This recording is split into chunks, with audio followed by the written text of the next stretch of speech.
On va parler désormais de notre addiction. Je dis notre parce que je m'inclus honnêtement dedans. On va pouvoir en parler ensemble. Notre addiction aux réseaux sociaux. Alors il y a quelques jours, Barack Obama a appelé à réguler les réseaux sociaux qui, selon lui, sont responsables de l'affaiblissement des démocraties. Il accuse notamment les grandes plateformes, donc Facebook, Twitter, etc., d'avoir largement amplifié, je cite, les pires instincts de l'humanité. Il a donc largement critiqué le modèle économique des plateformes comme Facebook ou encore YouTube et la publicité ciblée d'ailleurs à grande échelle qui repose justement sur cette économie de l'attention. On va peut-être aussi parler, on en parle sur Twitch, ça a dit dans le chat, effectivement on en parle sur Twitch et ça va être l'occasion d'ailleurs je pense d'en pouvoir en discuter, voir si ces mécanismes d'économie de l'attention sont aussi peut-être visibles et disponibles sur Twitch. Vous allez pouvoir me le dire dans le chat. On va donc parler aujourd'hui d'économie de l'attention pour comprendre pourquoi est-ce qu'on est autant accro et ce que vaut d'ailleurs notre attention derrière tout ça. Et pour cela, je suis accompagné de Sandrine Duverne. Bonjour. Bonjour. Bienvenue.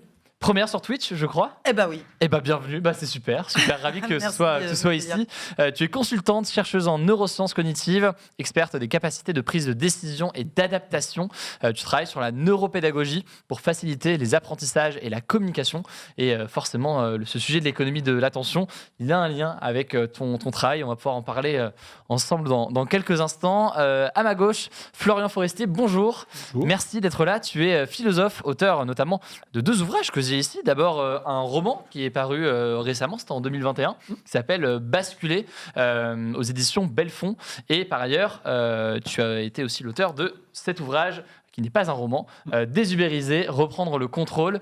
Qu'est-ce que ça veut dire d'ailleurs, désubériser, pour ceux qui voudraient comprendre là, en 2 mots ce que ça veut dire? Désubériser, c'est un peu ce dont on va parler aujourd'hui, c'est avoir un modèle avoir un usage moins prédateur des technologies de relations sociales. Alors pas seulement sociales, là on en a surtout parlé dans le monde du travail, mais ça peut être étendu au domaine de l'attention en général. On parle d'économie de l'attention, je pense qu'il faut, comme dans tout bon raisonnement, définir les termes avant de rentrer dans le débat et les discussions après. Économie de l'attention, qu'est-ce que ça veut dire? Je ne sais pas si Florent, tu veux essayer de définir ça, l'économie de l'attention. Je vais essayer de me lancer. On va essayer. On peut faire ça en plusieurs étapes. Il y a quelque chose qui est très ancien, c'est que l'attention, ça a une valeur économique. De fait, pour vendre un produit, j'ai envie de dire presque de tout le temps, on a besoin d'attirer l'attention dessus. Ce qui est un peu plus nouveau, c'est que ça ne soit pas simplement important pour le vendre, mais que ça soit totalement essentiel. On est dans un monde dans lequel il y a une telle surabondance d'informations et de produits que si on n'a pas les moyens de capter l'attention, si on n'a pas les moyens de rendre visible ce qu'on veut dire ou ce qu'on veut vendre, ça va tomber dans un trou. Et l'économie de l'attention, c'est un peu ce nouveau monde dans lequel la capacité à rendre quelque chose visible, la capacité à capter l'attention, c'est le goulot d'étranglement. C'est le cœur essentiel du réacteur économique. Et pour bien comprendre du coup, quand on parle d'économie et ce qu'on peut vendre, dans le cas des réseaux sociaux, dans le cas des plateformes, qu'est-ce qu'on vend? Que vendent les plateformes au final en nous gardant sur leur plateforme? Et justement, les plateformes, c'est là où elles sont très fortes. C'est qu'elles n'attirent pas notre attention, c'est elles qui maîtrisent la capacité de l'attirer. C'est-à-dire c'est tous les gens qui veulent attirer notre attention sont obligés de passer par elles. Elles tiennent les tuyaux. Donc elles nous tiennent captifs. Et ensuite, elles monétisent notre attention. Et pour bien comprendre, et quand on va parler de plateforme, on peut aussi parler des réseaux sociaux. Plateforme, c'est peut-être un terme plus large, parce qu'un Netflix, c'est une plateforme. C'est pas forcément un réseau social, ça l'est pas, même d'ailleurs aujourd'hui, mais c'est une plateforme. Donc pour ceux qui se posaient la question de ce qu'on entendait par plateforme, c'est bien tout ça. Des exemples un peu de mécanismes qui peuvent être mis en place par ces plateformes pour capter cette attention et essayer de la retenir. Est-ce que tu as quelques exemples pour qu'on cerne un peu de quoi on parle là-dessus? Je vais insister sur 2 choses. Bon, d'une part, assez simple, le but d'une plateforme et disons d'un réseau social de Facebook, c'est qu'on reste le plus possible dessus. Donc c'est qu'une fois qu'on est dessus, on n'en parte pas. Et donc c'est fait, même le menu déroulant, tout est fait de telle façon qu'il y a de l'information qui vient à l'infini. La page n'arrête pas de défiler, c'est comme si... Et ça utilise un peu une tendance de notre esprit à vouloir savoir la suite. Premièrement. Deuxièmement, ça nous envoie des alertes en permanence. Parce que les alertes, on a tendance à y répondre avant de réfléchir. Et puis troisièmement, ça veut pas seulement qu'on reste, mais ça veut qu'on interagisse. C'est ce qu'on appelle de l'engagement utilisateur. Donc ça nous montre des choses qui vont nous faire réagir. Mais ce qui va nous faire réagir, c'est pas forcément positif. Si ça nous énerve, c'est bien. Parce que si ça nous énerve, on y va. Ça fait aussi réagir. Alors, dans les exemples de choses qui viennent souvent pour capter cette attention-là, on peut parler des 3 petits points lorsqu'une personne est en train d'écrire pour nous forcer un peu à rester sur notre téléphone, parce qu'on sait qu'une réponse arrive. Il y a la question typiquement des stories. C'est un format sur Instagram, c'est dispo 24 heures. On sait que dans 24 heures, ça disparaît. Et donc, il y a un peu cette peur de ne pas voir ce qu'il y a derrière. Il y a pas mal d'exemples comme ça, de systèmes de notification et tout qu'on va creuser. Sandrine, je me tourne vers toi pour essayer de comprendre sur quel mécanisme s'appuient les réseaux sociaux quand ils essaient comme ça de nous garder le plus longtemps possible sur tel ou tel réseau. Oui, alors vraiment un des concepts clés pour bien comprendre cette mécanique, c'est les biais cognitifs. Alors les biais cognitifs, c'est un gros mot et peut-être que certains l'ont déjà entendu. En réalité, ce sont des stratégies du cerveau qui ont été mis en place pour prendre des décisions très rapidement et aussi de raisonnement.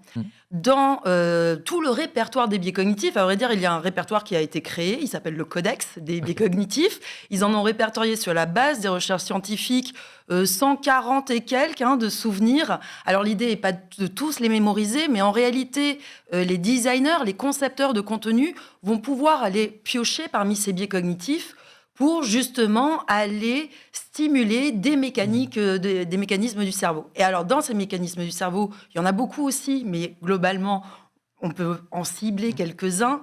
Les émotions, on en entend beaucoup parler. Donc, évidemment, les émotions, c'est un des premiers leviers les plus utilisés, mais pas que. Dans l'attention, il y a aussi plusieurs mécaniques, notamment 2 grands circuits. L'un d'entre eux va notamment miser sur les attentions, les émotions. Les émotions, ouais. Et les effets de surprise, qui est aussi une émotion. Le deuxième grand mécanisme de l'attention, c'est tout ce qui va consister à guider notre attention visuelle. Ça va avoir un énorme impact sur notre capacité à rester concentré. Okay. Donc il y a en réalité 2 mécaniques. Premièrement, on capte l'attention par des éléments forts, les émotions, les effets de surprise. Et dans un deuxième temps, il faut arriver à maintenir l'attention et à la diriger sur certains éléments. Et là, les plateformes qui sont une interface très visuelle, interactive, mais d'abord et avant tout visuelle et sonore, ça, ce sont vraiment des éléments sur lesquels on va pouvoir travailler pour capter et guider l'attention. C'est super clair. Pour comprendre un petit peu, dans un cas précis, est-ce que tu as un exemple ? Le cas, par exemple, des notifications, c'est ce qui revient assez souvent. C'est le fait que si j'ouvre là tout de suite Instagram, nous on est assez suivis, donc forcément on aura des notifs, mais si tu vas sur... si toi, tu as un compte Instagram où tu es suivi par tes amis, que tu vas sur cet onglet de notification, sur quoi ça repose là ? C'est la notion de surprise, d'avoir ou non, d'émotion, si des gens te like, sur quoi ça joue ? Les notifications, c'est un très très bon exemple. Moi, je dirais que ça repose essentiellement sur 2 mécaniques. D'une part, capter l'attention, c'est un peu celui dont j'étais en train de parler, avec potentiellement l'effet des émotions, mais c'est surtout cet effet d'avoir un événement dans l'environnement qui va arriver de manière soudaine. Autant on sait que ça va arriver, mais on ne sait pas quand. Donc en gros, on est un peu saisi par surprise. Tu vois, donc déjà, tu as un élément dans l'environnement qui arrive et qui va stimuler un circuit du cerveau qui est là pour ça. C'est un petit peu comme si tu étais hyper concentré constamment sur ton environnement pour pas louper cette notification. Tu vois ? Le deuxième élément, c'est l'habituation.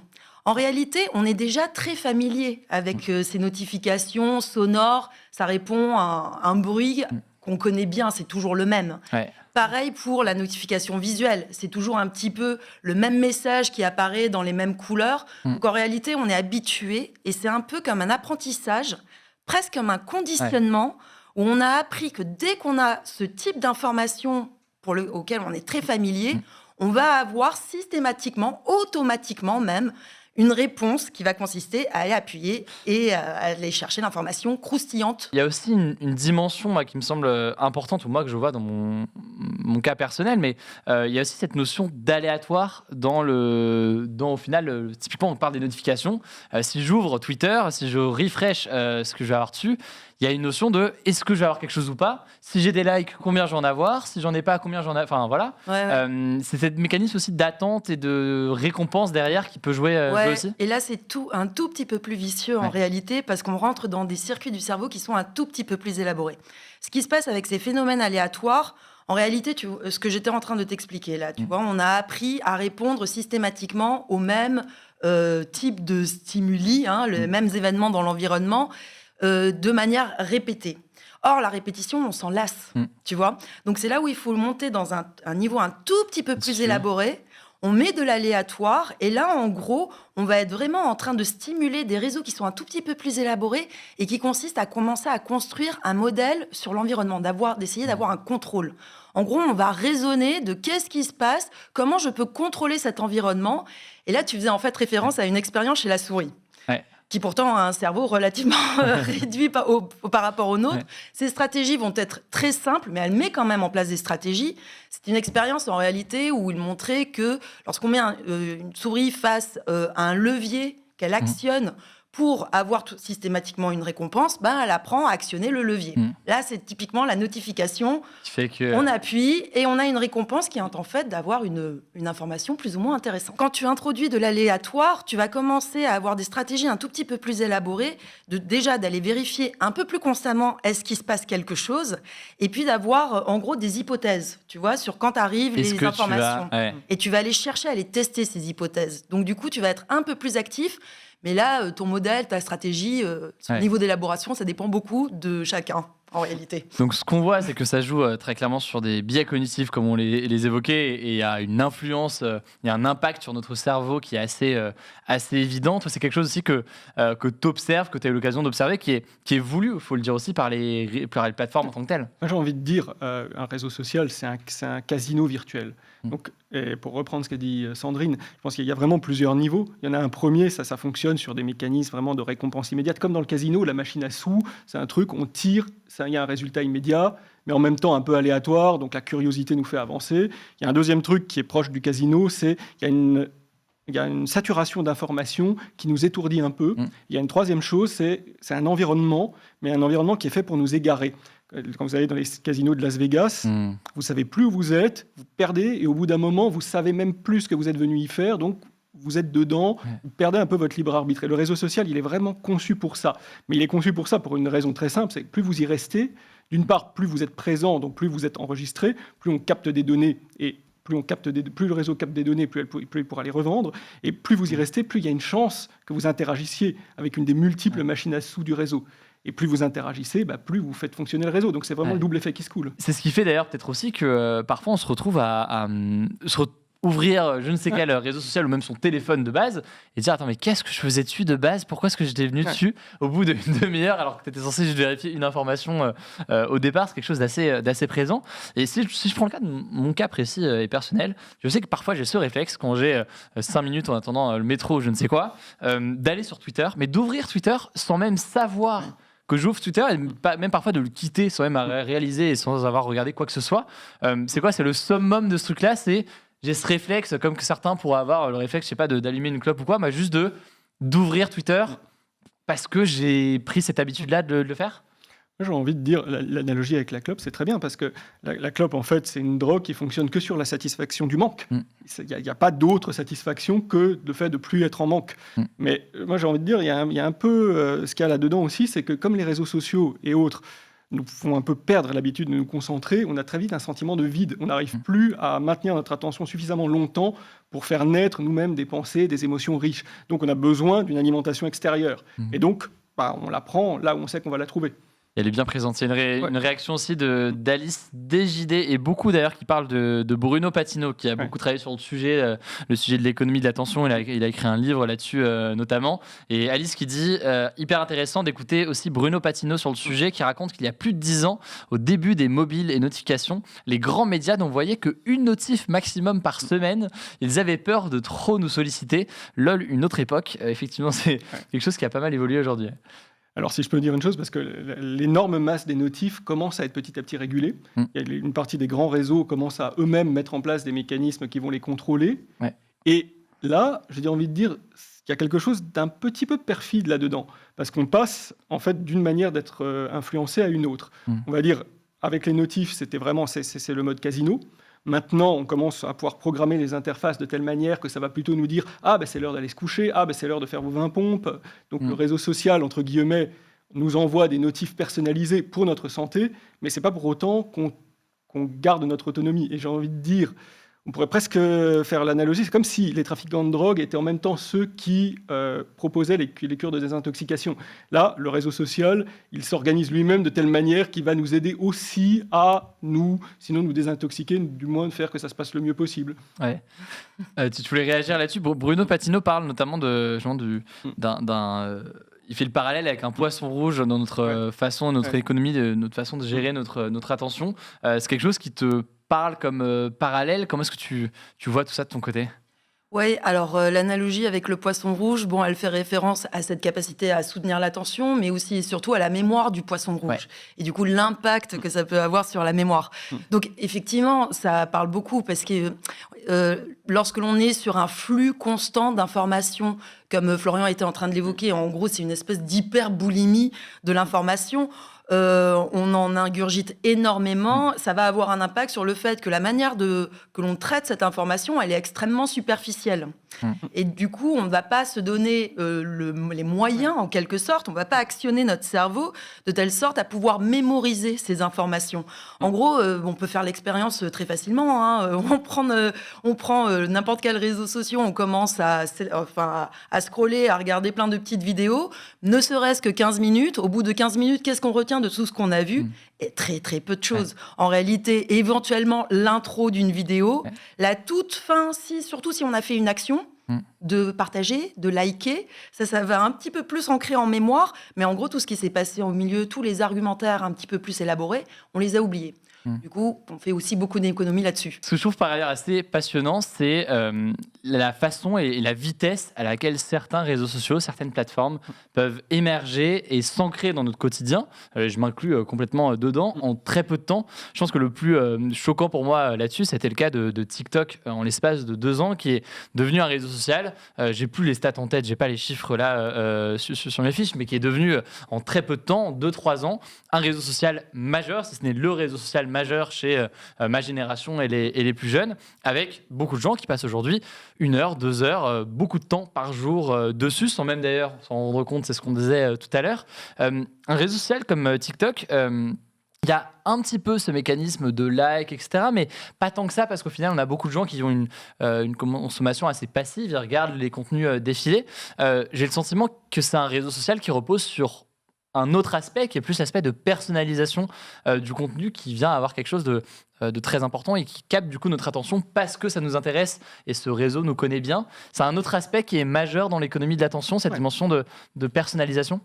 Déjà, il y a 2 choses. C'est que tous les réseaux sociaux se développent extrêmement vite, presque par principe, parce que c'est des types de marchés sur lesquels il ne peut y en avoir qu'un. Il y a le gagnant et il n'y a pas de second. Ouais. Donc, entre guillemets, on se développe, on grandit, on capture les utilisateurs et après, on voit de quelle manière on va essayer de gagner de l'argent. Alors, la personnalisation, c'est là depuis assez longtemps. C'est aussi déjà la, entre guillemets, proposition de valeur de réseaux comme Facebook. C'est le fait de nous envoyer des notifications, des contenus qui sont adaptés à nous. Et c'est un des effets qui est très, très ambigu parce qu'à la fois, ça fait partie de ce qu'on aime aussi. On dit que ça nous enferme, mais ça nous enferme plus ou moins, mais en même temps, ça nous aide aussi à avancer dans ce qu'on aime bien.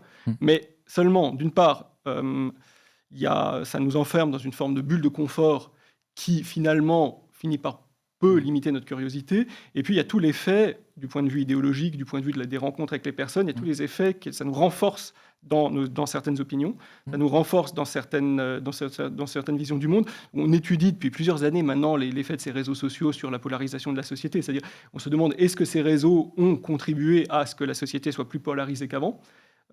Ce qui ressort de plus en plus, c'est pas forcément du point de vue idéologique, c'est-à-dire les gens ont des idées tout aussi divergentes maintenant qu'il y a 20 ans, mais en revanche, les gens qui ont des idées divergentes maintenant ne se supportent plus.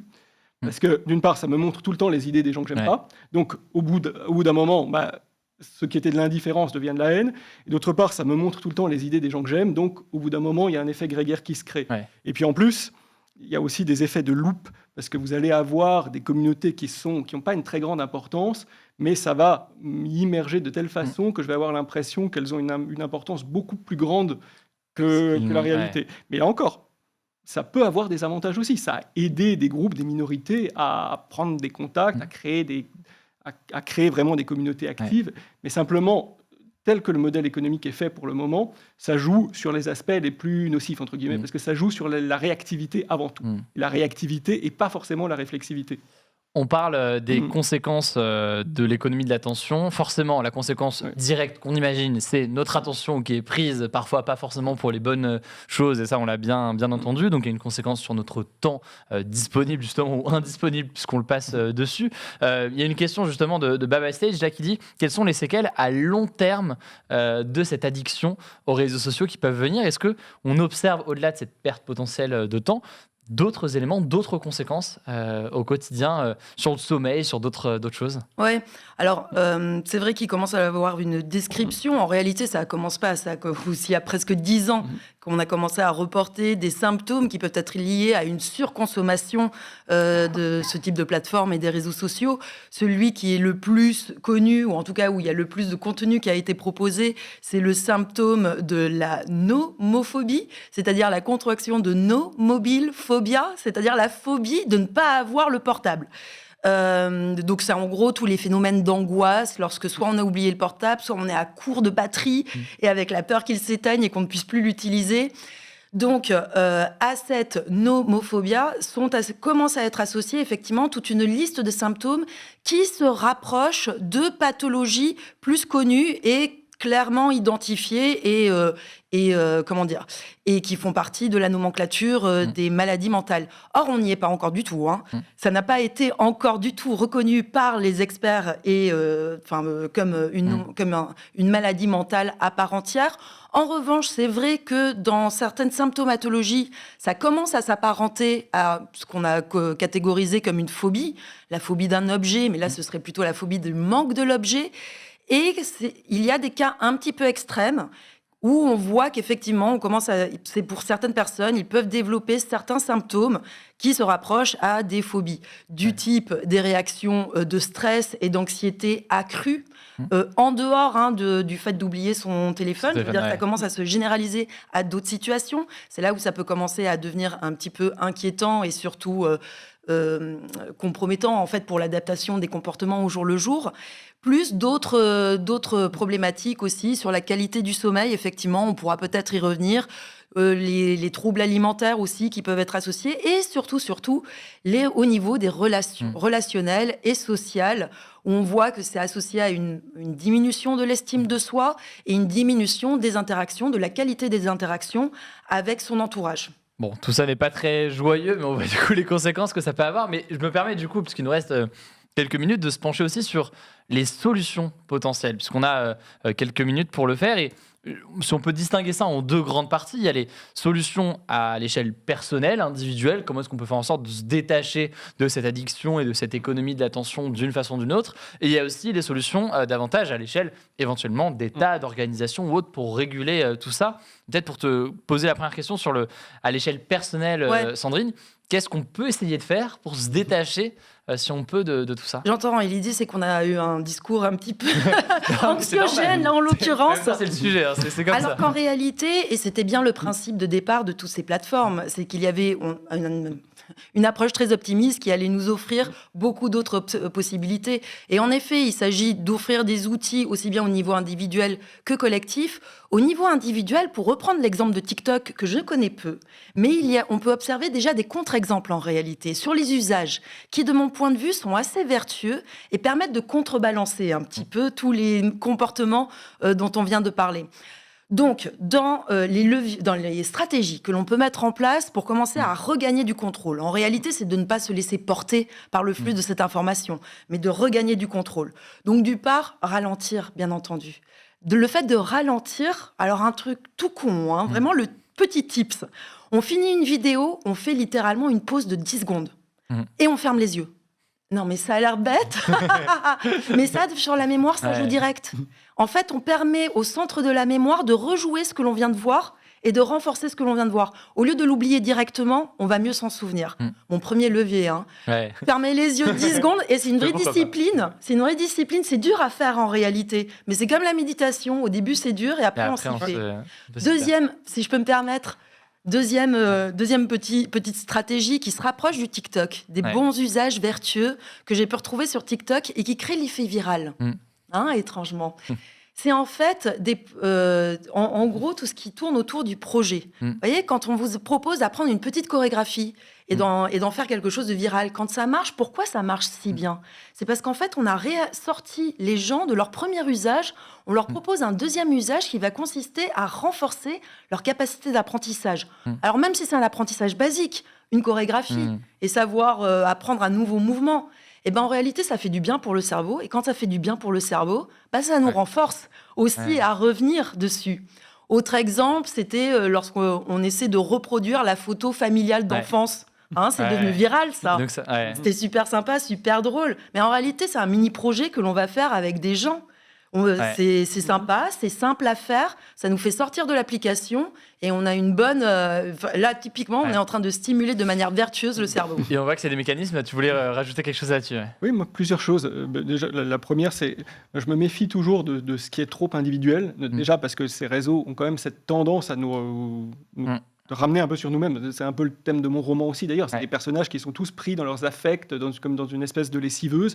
Mais néanmoins, on a commencé à étudier un certain nombre de propositions, à la fois individuelles et collectives. Il y en a une qui pourrait être assez maligne, qui serait de donner droit au paramétrage, c'est-à-dire de laisser vraiment les utilisateurs décider de la manière dont le réseau va fonctionner pour eux. C'est-à-dire combien ils vont avoir de notifications, c'est-à-dire à quel point ce qu'ils vont avoir, ça va être personnalisé, etc.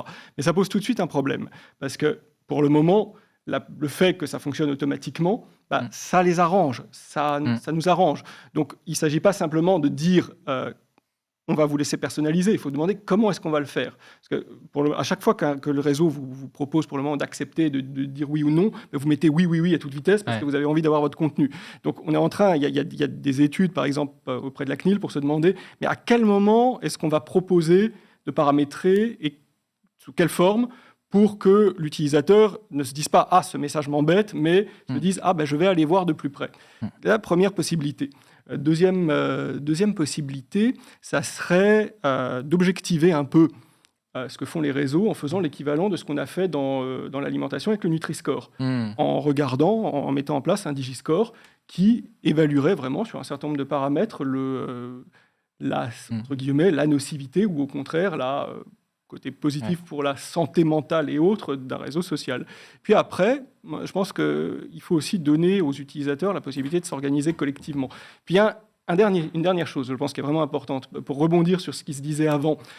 On a tendance à dire que la loi court après la technologie. C'est un problème d'ailleurs, parce que du coup, la loi est toujours un peu insuffisante, et la loi est déjà dans un monde qui est configuré par la technologie. Donc, il faut essayer de créer des lois qui permettent d'orienter la technologie. Pour ça, il y a une chose qui serait vraiment utile, ça serait de mettre en place ce qu'on appelle une protection de l'attention by design. Vous savez que ça existe déjà dans le domaine de la privacy, de ce qu'on appelle la privacy. C'est-à-dire maintenant, on dit pour la confidentialité des données, pour tout ce qui est données personnelles, ce n'est pas simplement nous qui devons pouvoir contrôler nos données, mais ça doit être fait de telle manière que c'est conçu nativement. Ce que Apple essaie de porter dans leur communication, en tout cas, mais aussi certaines actions, de se dire ce produit, pour que tout le monde comprenne bien, est fait de telle façon qu'il est facile à utiliser ou je ne sais quoi, mais aussi il intègre la protection des données dans son fonctionnement général. Et donc c'est déjà là dans la loi pour la protection des données, justement, même si tout le monde ne le fait pas, mais la protection des données, normalement, ça doit être nativement conçu dans l'architecture.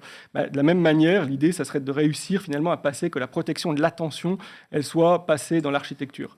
Mais est-ce que, et c'est une question que je poserai ici peut-être pour terminer, sur la faisabilité d'une régulation de ces plateformes-là. On comprend bien que l'économie de l'attention et ces plateformes et ces réseaux sociaux reposent sur des mécanismes qui parfois sont des choses qui peuvent paraître petites, légères, anodines comme ça, un système de notification, un fil infini, et qui de fait, du coup aussi, peuvent paraître parfois difficile à réguler ou interdire. C'est-à-dire que si je caricature un peu le truc, on imagine mal l'Union européenne ou les États-Unis dire en fait maintenant pas de fil infini ou maintenant les notifications oui mais pas de caractère aléatoire à tout ça.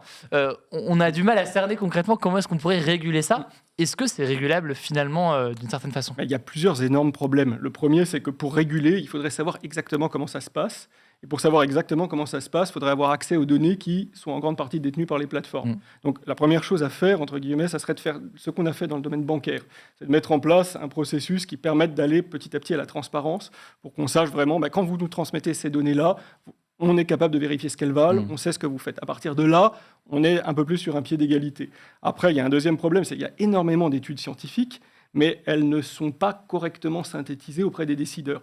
Là, moi, je travaille sur un projet mais qui a été monté par un organisme qui s'appelle le Forum international pour l'information et la démocratie, surtout porté par Reporters sans frontières. Donc, le but est de créer une instance qui ferait le travail que fait le GIEC dans le domaine du climat sur ça, c'est-à-dire qui ferait vraiment une synthèse de littérature, mais en lien avec les décideurs, c'est-à-dire pour répondre à leurs besoins, aux questions qu'ils se posent, pour leur montrer vraiment, mais voilà ce que la recherche nous dit et ce qu'on sait, ça éclairerait déjà un peu le champ de la décision collective.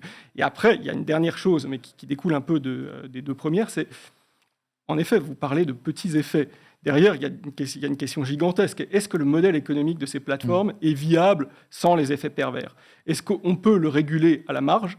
Est-ce que c'est simplement quelque chose d'accidentel, ou alors c'est consubstantiel, ou alors ces plateformes sont consubstantiellement basées sur l'exploitation. Et alors là, il faut aller à une épreuve de force un peu plus on voit que le sujet est assez lourd. On aurait pu en parler là aussi pendant bien longtemps. On a déjà largement, malheureusement, dépassé le temps qu'on avait prévu pour le sujet, mais sujet absolument passionnant. Merci d'avoir tous les deux.